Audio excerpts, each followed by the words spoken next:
কেন দেশ জুড়ে বাতিল হলো ইন্ডিগো এর শত শত প্লেন?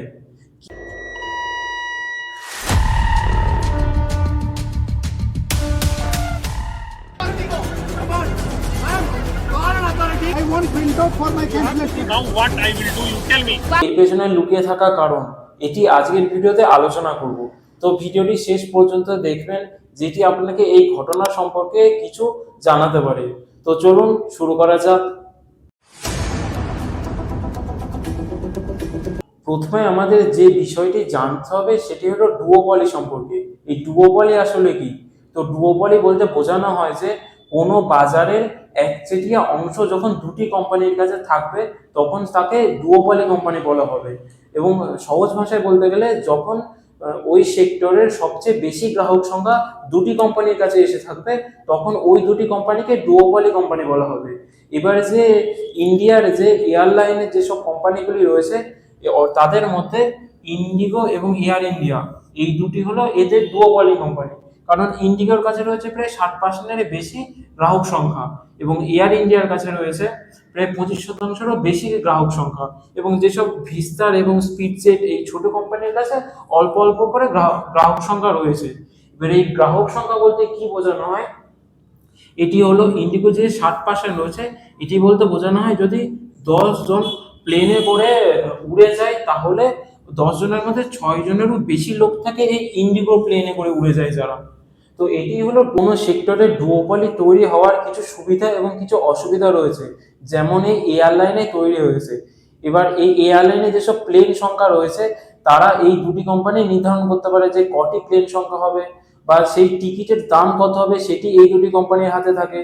এবং এর ফলে কি হয়, যখন যদি কোনো কোম্পানির মধ্যে কিছু সমস্যা হয় তাহলে ওই কোম্পানির জন্য পুরো সিস্টেমটার ওপর প্রভাব পড়ে, অর্থাৎ পুরো এয়ারলাইনের যে সিস্টেমটা রয়েছে সেটি পুরো নড়ে যায়, যেটি হয়েছিল এই কিছুদিন আগে।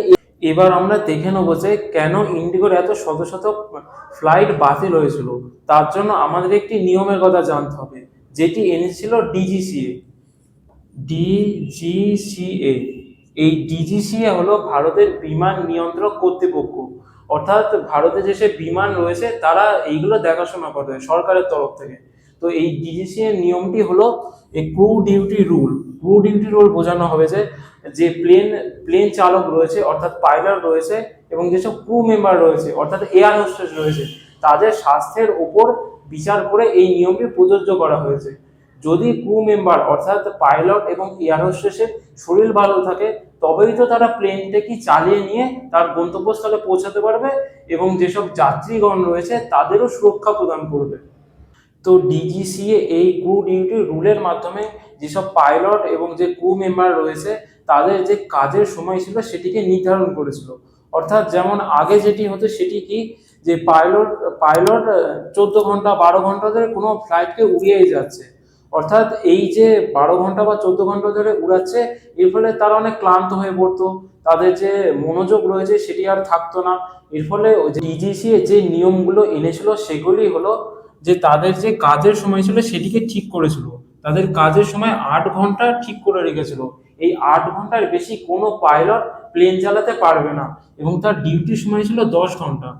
10 ঘন্টা এবং 8 ঘন্টা বলতে সেইটি কাউন্ট করা হবে যে যখন থেকে প্লেনের ইঞ্জিন স্টার্ট করা হবে সেখান থেকে তার 8 ঘন্টার সময় স্টার্ট হবে।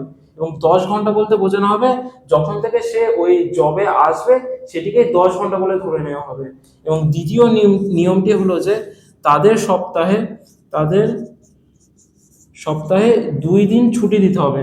তাদের সপ্তাহের মধ্যে 2 দিন ছুটি অবশ্যই দিতে হবে। এবং 3 নম্বর যে রুলটি ছিল সেটি হলো যে সপ্তাহে 2 দিন, সপ্তাহে 2 দিনকে 2 দিনের বেশি তাদেরকে নাইট ডিউটি দেওয়া যাবে না।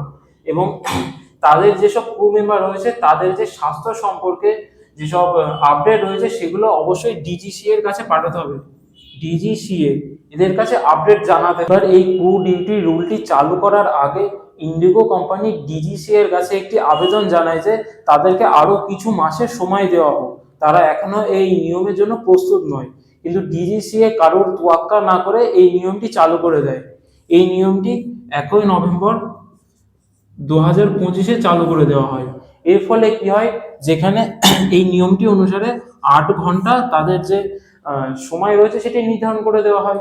এবং আগে ধরো 12 ঘন্টা বা 13 ঘন্টা ধরে কোনো পাইলট ফ্লাইটটিকে ওড়াতো, তো এখানে যেহেতু একটি পাইলটের কাজ চলে যেত, এই নিয়মের জন্য এবার এখানে দুটি পাইলটের দরকার পড়লো। এই দুটি পাইলটের জন্য তাদের কাছে পর্যাপ্ত পাইলট না থাকার কারণে এবং পর্যাপ্ত ক্রু মেম্বার না থাকার কারণে একটির পর একটি ফ্লাইট ডিলে শুরু হলো এবং একটির পর একটি বাতিল হওয়া শুরু হলো এবং ধীরে ধীরে প্রায় 2000-এরও বেশি প্লেন বাতিল হয়ে গেল। এর ফলে কি হয়, এয়ারপোর্টে একটি বিশৃঙ্খল পরিস্থিতি তৈরি হয়, অনেক মানুষজন এয়ারপোর্টেই আটকে থাকে। Is a very high 40,000, 50,000, and we are 4-5 members. It's impossible to accommodate. I'm telling you, call it. What will come to you? I'm not talking to you. यहाँ शांत रहो, क्यों शांत रहे माँ? बहुत शांत रह गए। আমরা দেখতে পাই যে মাত্র একটি কোম্পানির জন্য পুরো এয়ারলাইন সিস্টেমের উপর কি প্রভাব পড়েছে। অবশেষে যে ডিজিসিএ রয়েছে অর্থাৎ ভারতের বিমান কর্তৃপক্ষ রয়েছে, তারা তাদের এই ক্রু মেম্বার রুলটিকে উইকলি প্রত্যাহারের মাধ্যমে এই সমস্যার সমাধান করে দেয়। তো এই ছিল ইন্ডিগো প্লেন বাতিল সম্পূর্ণ ঘটনাটি, এবং আজকে আমরা জেনেছি ডুওপলি সম্পর্কে। তো আজকের জন্য ভিডিওটি এইটুকুই। তো চলো